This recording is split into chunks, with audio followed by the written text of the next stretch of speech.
සමානයි 23. දැන් මේකට කියන්නේ සමීකරණයක්. අපි ඉංග්‍රීසි වලින් කියනවා මේකට ඉක්වේෂන් එකක් කියලා. එතකොට ඉක්වේෂන් එකක තියනවා බලන්න දන්නේ නැති කෙනෙක්.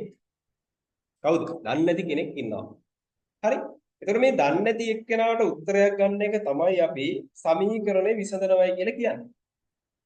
m කියලා කෙනෙක් ඉන්නවා මේ සමීකරණය ඇතුලේ අපි දන්නේ නැහැ m කියන්නේ කවුද කියලා. ඒ m වෙනුවට උත්තරයක් m කියන්නේ කවුද කියලා හොයාගන්න එකට තමයි අපි ඒ process එකට තමයි අපි කියන්නේ සමීකරණය විසඳනවයි කියලා. එතකොට මේ කොහොමද දැන් මේ m නැති කරගන්නේ? sorry m තනි කරගන්න එක පැත්තකනේ. මේ m කියන එක්කෙනා තනි කරගන්න අවශ්‍ය නම් ඔයා මොකද්ද කරන්න ඕනි? හරි. ඔයා මොකද්ද කරන්න ඕනි කියන්නේ? මේ M ළඟ ඉන්න දෙපැත්තේ හතර වටේ ඉන්න අනෙක් කට්ටිය ටික පොඩ පොඩ මෙයාගෙන් අයින් කරා නම් මෙයා තනියම අපිට අල්ල ගන්න පුළුවන්. හරිද? පැහැදිලි? දැන් හිතන්නකො පාතාල නායකයෙක් ඉන්නවා කියලා. අපිට පුළුවන් ද එකපාරට පාතාල නායකයා අල්ල ගන්න? ඈ? එහෙම අමාරුයි නේ. ඒතර පාතාල නායකයෙක් අල්ල ගන්න එකපාරට නායකයම ටාගට් කරලා හරියන්නේ නැහැ අපි නේද? අපි බලන්න ඕනද අපි පාතාලේ කට්ටිය කියනවනේ පාතාල නායකයෙකුට දකුණු අතක් ඉන්නවා වෙනම. දකුණු අත දෙකක් තියෙනවානේ. ඒතකොට තමන්ගේ අතයි තව දකුණු අතකුත් තියෙනවා. වම් අතකුත් තියෙනවා. වම් අතත් ඒ වගේ දෙකක් තියෙනවා නේද? ඒ වගේ අපි මොකද කරන්නේ? පාතාල නායකයාගේ වටේ ඉන්න සෙට් එක හිමීට එකා දෙන්න අඩු කරන්න. ඒ කියන්නේ වටේ ඉන්න පිරිස අඩු කරගත්තාම අරයා මොකද වෙන්නේ? නිකම්ම තනි වෙනවනේ. පැහැදිලිනේ වාට කියන දේ මං. ඒ නිසා මෙන්න මේ M කියන මේ පාතාල නායකයාගේ වටේ ඉන්න මෙන්න මේගොල්ලෝ ධන පහ කියලා කෙනෙක් ඉන්නවා. ඊට පස්සේ මෙතන ಗುಣ කිරීම තුනක් ඉන්නවා. මේ සෙට් එක අපි අයින් කරලා දානවා. දැම්මට පස්සේ මෙයා තනි වෙයි. පැහැදිලිනේ? හරි. ඔන්න එහෙනම්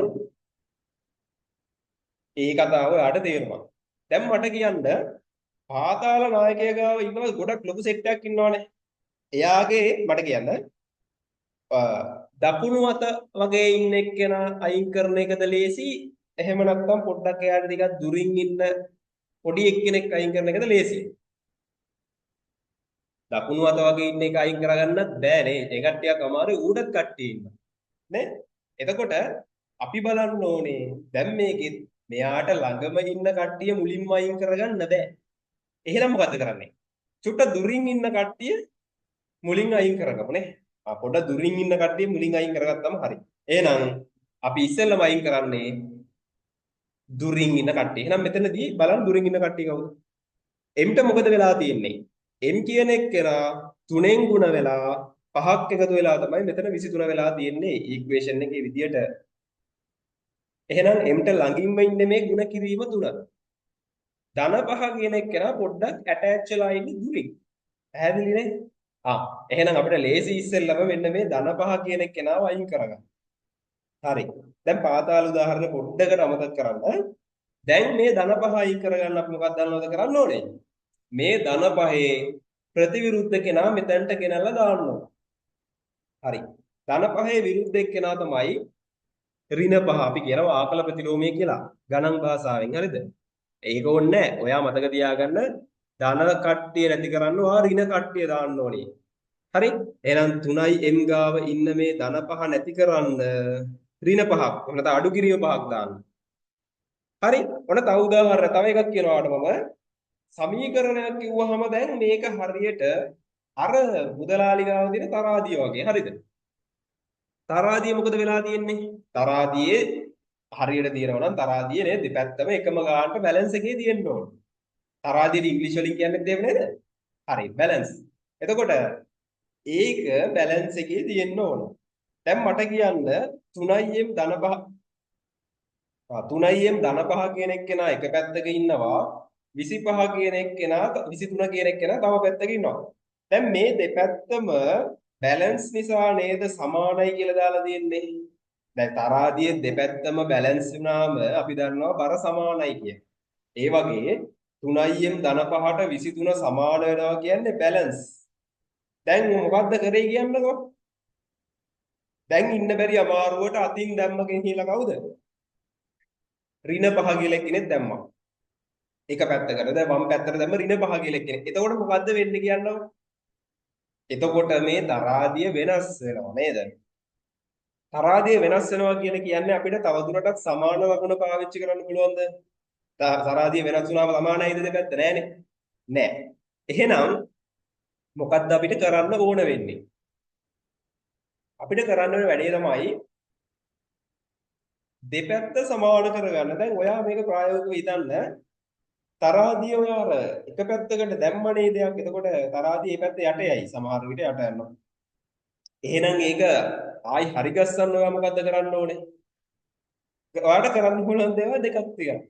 එකක් තමයි ඔයා අර දාපු එක ආයි ගන්න පුළුවන්. ඒ කියන්නේ ඔයා අර කරපු වෙනස්කම නොකර ඉන්න පුළුවන්. අනිත් එක තමයි ඒ කරපු වෙනස්කමම අනිත් පැත්තට කරා නම් හරි. පැහැදිලිද මං කියන දේ? ඒ කියන්නේ වම් පැත්තට කරපු වෙනස්කමම දකුණු පැත්තට කරා නම් හරි.